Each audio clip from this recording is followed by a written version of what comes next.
Hello, ladies. I'm Carter Lee, and I was one of the recipients of the Magnificent Seven Awards at the 2014 POP event. This is the beautiful campus where Ann Winters, one of our honorees, attends, and we are so sorry that she could not be here with us today, but she will join us at the event. I would like for each of you to share your name and tell us a little bit about what you do. I'm Lori Johnson. I currently am working with Agape Development in the 3rd Ward and starting a new church plant, 7 Mile Road, Houston. I'm Gail Kennebrew, and I am the Director of Spiritual Care at MD Anderson Cancer Center. My name is Kim Bergen, and I'm also at MD Anderson. I work on affiliations for MD Anderson services outside of the Texas Medical Center. My name is Jenny Summer, and I manage the Holy Ground Garden that is part of Main Street Ministries. I'm Veronica Vasquez. I talk to amputees and let them know that you can have a life after amputation. I'm Patty Barrett, and I do a lot of work with many ministries. So I can't really pin it down to just one thing. Can you tell us how you felt when you were told that you had been chosen as one of the 2016 Magnificent Seven? And what did you think when you met the other 6 awardees? I thought that it didn't even make sense. I helped Anne-Marie get the mail out done for the first gala. It was a big deal, but I didn't think it was that big of a thing. And there are a lot of other things I do, but I didn't even think that she knew anything about them. When I retired, I decided that what I would do was just to say yes. So I've kind of done that all my life, but I just started saying yes to everywhere that I saw a need.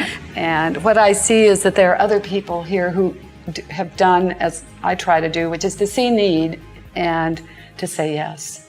I was shocked, like me, because I feel like I wasn't doing anything special. I was going to school and I was helping others. I'm helping them see that you can have a life after you lose a limb.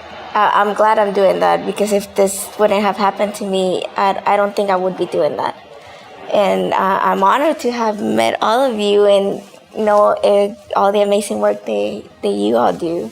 Once I kind of thought about it's God's ministry, and I am just trying to be obedient to work where He's working and He's very present.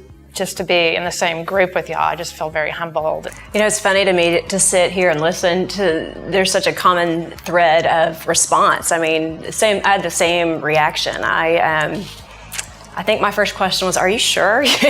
Did you mean to call me and talk to me about this? And I really thought it was more a reflection of Anne-Marie's heart. But at the same time, I think it's kind of a source of encouragement. It kind of shows you sitting with this company and reflecting on this organization, maybe some things that you want to take with you through the second part of life. At least I hope that's what it will serve for me. And as for this group, even just sitting here and listening to what we've heard so far, I think, gosh, I'd love to follow up individually and ask questions or find out more about the organizations or some of the conversations that you have with people. It's just very gratifying to see the work that you do, the missions that you serve kind of individually. So I was very surprised and yet honored. I had attended the event last year, and I thought that the awardees last year, you included, were all fabulous women. And as I met my co-awardees here, they're fun ladies. I'm like, gee, they're all nice and fun, and we had a lot in common, and it feels like we've known each other for a while. So I feel like I'm in good company, and I'm so impressed by the ministries and the way that each of the awardees serve God and their faith. It's very encouraging and inspiring to me as well.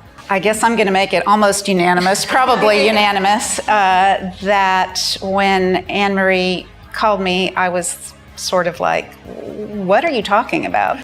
I guess in my mind, the recognition or the honor meant there had to be something incredibly noteworthy that I had done, and I certainly didn't feel that way. But then I really just prayed about it, and I felt really called. And as far as meeting these wonderful women, what is really wonderful to me is that everybody has a heart for Christ. What do you think when your heart and life's work are linked to the word magnificent? we serve a magnificent God. And everything we do, that we do for him, gets linked to that. And it's not what we do, it's that we have this little connection to the kingdom, which is alive and well now.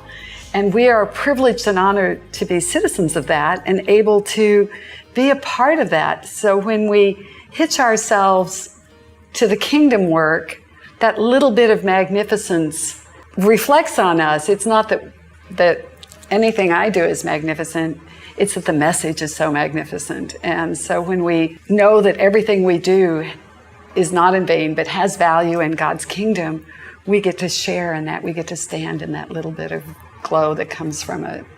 Does anybody else want to add to that? You said it beautifully. You really did. Yeah. I know in my case, I was shocked when Anne Marie called me, and I thought, I was just in disbelief. I felt so undeserving, but upon reflection, it's not that I am magnificent. It's that on occasion I have allowed God's magnificent love to shine through me to others. It's obvious that y'all share a common joy among you, and I'm sure that it's God's love that y'all all share, and this is what we're here for. Yes. It's also obvious that you're all exceptionally fine persons and share God's magnificent love with those you come in contact with. Thank you for your service to God and his people. It is a blessing for us to have a connection to the POP organization that has lay ministers who provide daily spiritual care to patients in hospitals all over Houston, sharing the love of God when they are in such need. So I thank you.